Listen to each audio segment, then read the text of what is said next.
Les partisans de l'ex-président Laurent Gbagbo et l'ex-leader de la galaxie patriotique Blé Goudé retiennent leur souffle. La chambre d'appel de la Cour pénale internationale statue ce mercredi 31 mars sur leur avenue judiciaire. La chambre pourrait confirmer leur acquittement et ainsi clore l'affaire ou au contraire ouvrir la voie à un nouveau procès tel que souhaité par l'accusation. La procureure générale sortante de la Cour, Fatou Bensouda, a interjeté appel en septembre 2019, 8 mois après l'acquittement, souhaitant un nouveau procès.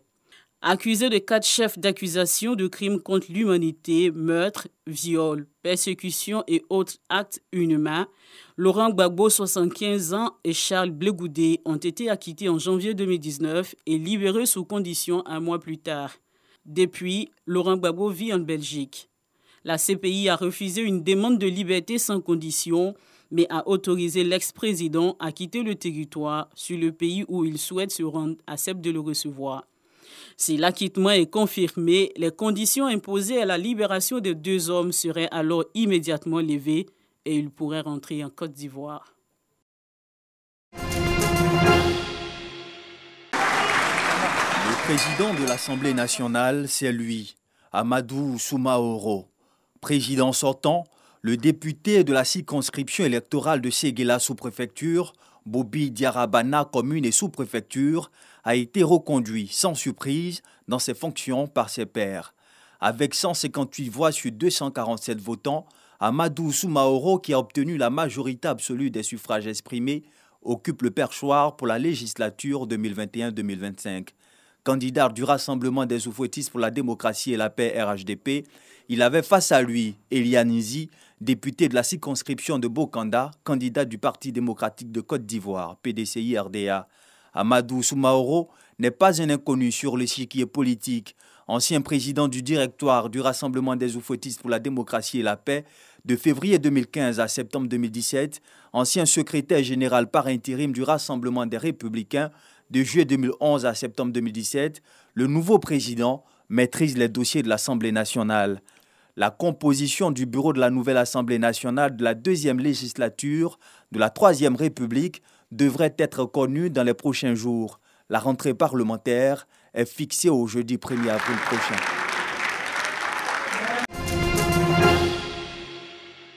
Inciter les journalistes à s'intéresser aux questions migratoires, c'est tout le sens de la 4e édition du concours régional de reportage humanitaire, une compétition initiée par le CICR, Comité international de la Croix-Rouge. 3 catégories de médias retenues, la presse écrite, la presse en ligne et la presse audiovisuelle.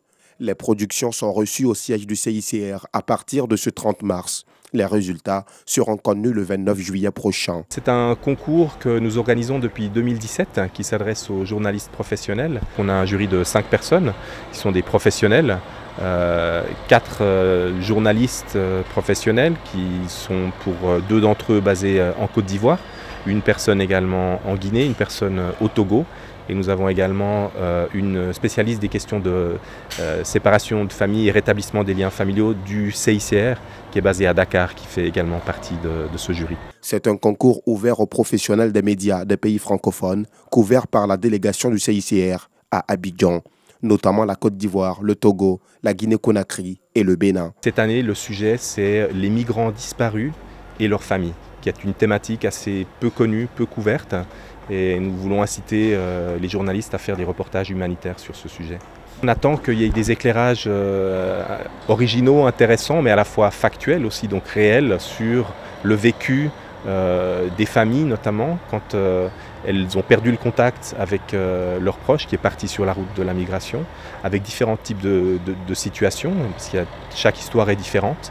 Donc que les journalistes puissent un petit peu investiguer, se mettre en contact avec les familles, peut-être avec des ex-migrants, avec les praticiens qui suivent cette thématique. Les 3 meilleures productions seront primées dans chacune des catégories. Il y a des ordinateurs notamment, des ordinateurs multimédia pour le lauréat, le premier, un ordinateur d'un niveau un peu inférieur mais quand même un ordinateur pour le numéro 2, un dictaphone pour le 3e, il y a aussi des abonnements à Internet.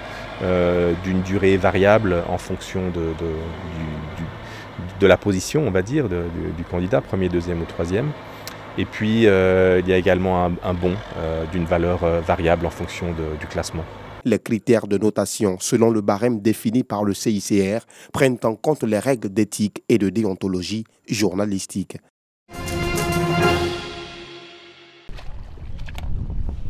La scène se répète tous les soirs depuis 2 mois. Des migrants d'Amérique centrale traversent le Rio Grande, la frontière naturelle entre le Mexique et les États-Unis.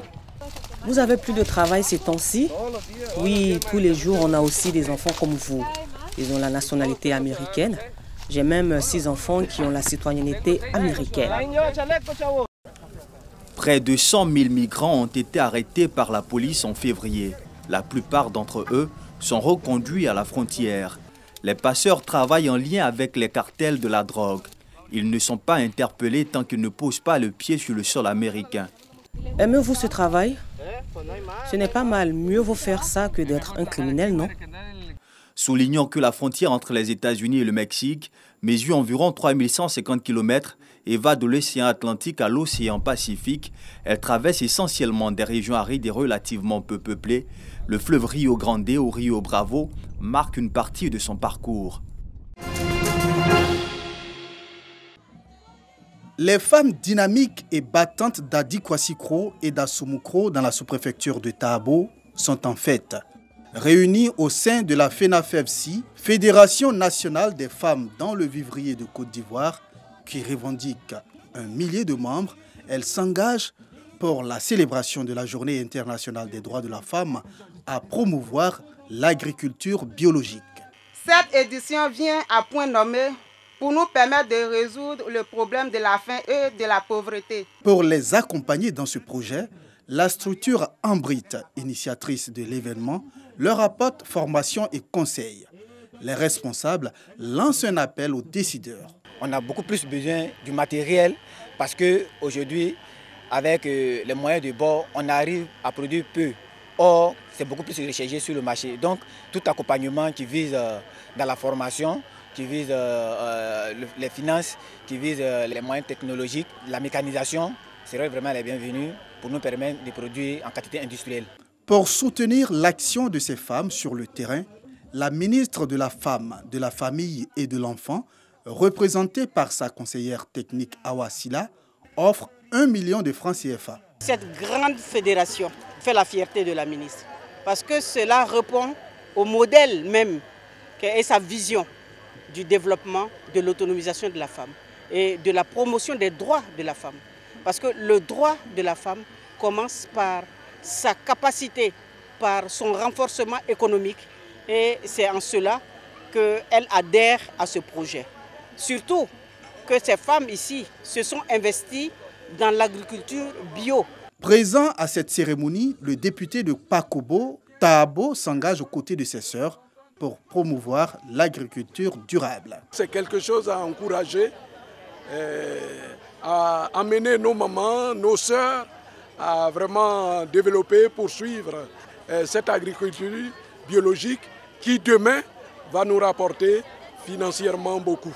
Plusieurs structures qui soutiennent l'agriculture biologique étaient présentes, parmi elles l'ONG Colori d'Africa, basée en Italie.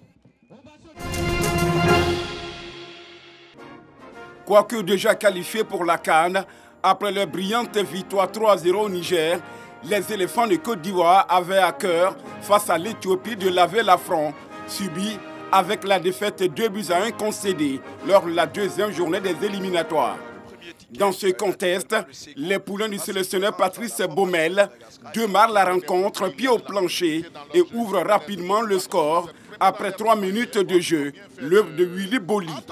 Dans la dynamique, les éléphants poussent et obtiennent un penalty parfaitement transformé par le spécialiste Franck Kessié. Un avantage de 2-0 que les coéquipiers de Serge Aurier préservent jusqu'à la pause. À la reprise, la Côte d'Ivoire repart sur les mêmes bases sans pour autant se montrer décisif à l'image de la tentative ratée de Yohan Boli. Un manque de réussite qui sonne le réveil des Éthiopiens qui réduisent la marque grâce à KDB Guétané. Mais la réaction des pachydermes ne se fait pas attendre.